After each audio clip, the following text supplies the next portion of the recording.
Do you love the Tabernacle Choir? This year, the choir's music is everywhere you are. Listen to your favorite choir songs and music and the spoken word anytime you want on Alexa by simply enabling the skill. Alexa, play music in the spoken word. Now playing music in the spoken word. You can also download the Tabernacle Choir app, subscribe to the choir on YouTube, listen on Spotify, and have access to all their wonderful music. Happy listening. Question up on our Facebook page with several players hitting the transfer portal. How badly does BYU need to go get Collin Chandler? Steve. Oh, they got him. Steve is confident. Jesse. Meh. I'm sure BYU can find other guys. Most of the guys leaving can be replaced. Even Rob Wright. Collin Chandler would help for sure. Jesse's not getting too hung up on the makeup of the roster. Now, Yak, I got a question for you. Yes, sir. Is it Collin Chandler or Chandler Collin? Oh, here we go.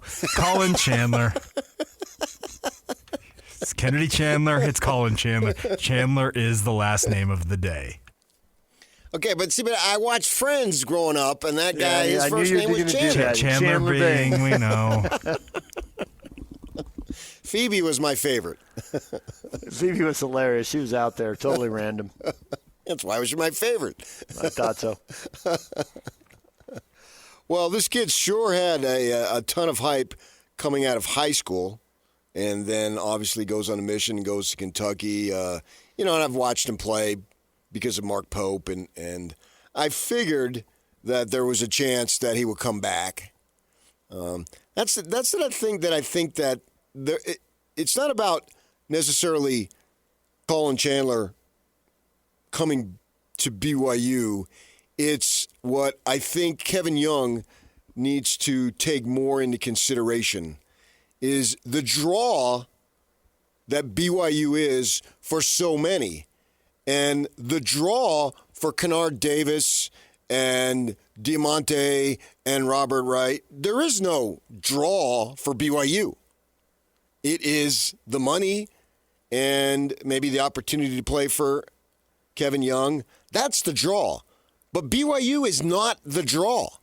Well, for Collin Chandler, all of the money and the other stuff, but I can say that, and maybe he might be different, but I think I'm confident saying this for a decent majority, if not a large majority, of many LDS kids, BYU is the draw, in addition to the other stuff. Well, he was committed to BYU once upon a time. Right. And so with that in mind, if the kid is good enough, go hard after these kids. And maybe you already are. And you might look at, well, all right, he is not a 4 or 5 star. But some of those kids, and a lot of those kids out of Michigan, weren't 4 or 5 stars. But you put them in a system with great coaching and all the other things that go into it, and you win the title.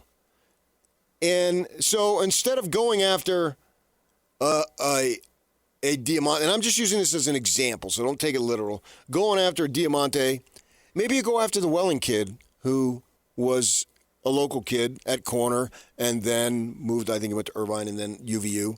Maybe you go after those types of kids rather than what you think might be a higher upside, and then that kid, as a redshirt freshman, doesn't get a lot of minutes, but is out the door.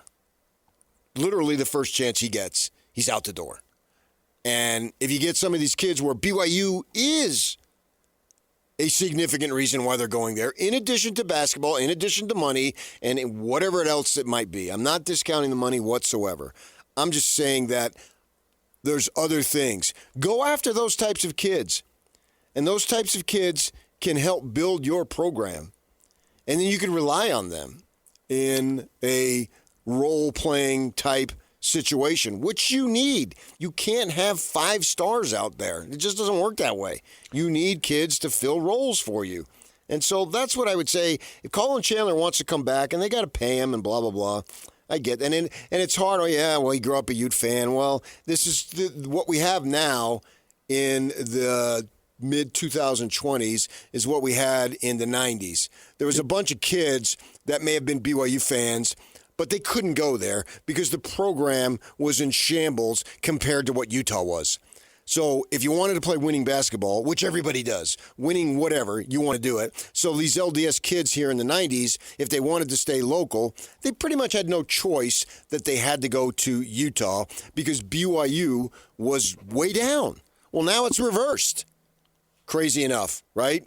30 years later, it's reversed. So these kids like a Chandler, whoever it might be, if he wants to be local and play in a winning program and he wants to play in the Big 12, he's got no choice. Now, you can go to Utah State. I understand that. But if he wants to play in a Big 12, he's right. And it's unfortunate, and I don't take any pleasure in saying it because I got a lot of stake in that Utah program back when I was there for 10 years, day after day after day. And it sort of pains me because I know what that program can be, as we all do.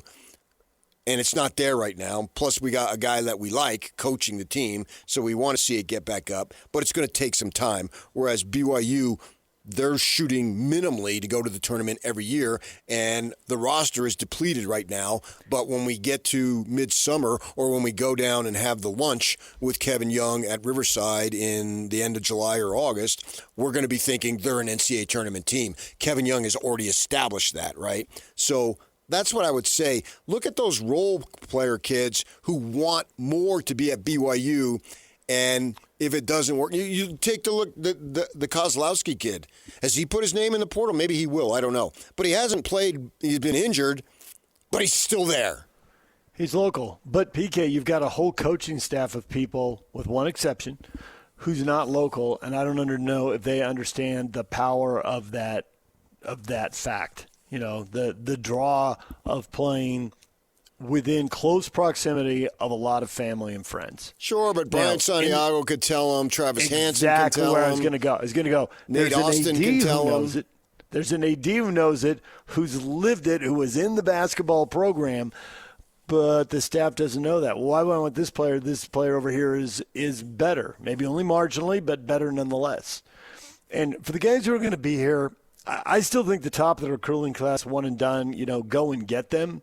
But for the quote-unquote program guys, the guys who are good enough to be on the team but not help you win as a freshman, but maybe they can by the time they're a junior. I mean, everyone's, mourning the injury to Saunders, but it's like, he wasn't crushing it like that as a freshman. I mean, most people Jimmer didn't crush it like that as a freshman, right? Most guys take time. But if you're not from here, are you going to listen to outside voices and maybe take off? Now you can go right back to Jimmer. Jimmer wasn't from here. The transfer worlds were super different. But BYU meant something to him. Looking for people who have some kind of tie, because it gives you an edge. And since this is free agency every year, you need an edge the day you sign them. You need them an edge after the freshman year when you're trying to hold on to them. You need another edge after the sophomore year. Utah State's done it really well, obviously, with Sam Merrill, and now obviously with Folslev. Okay. And Templin's not from here, but what do those guys have in common? Local guys grew up rooting the team. Folslev and Templin. They're both LDS. Yeah. Yes. They want to be in the environment. I mean, let's do. call it like it is. Yeah. Templin's from Texas. Yeah. But, yeah, he still wants to be here. Yeah.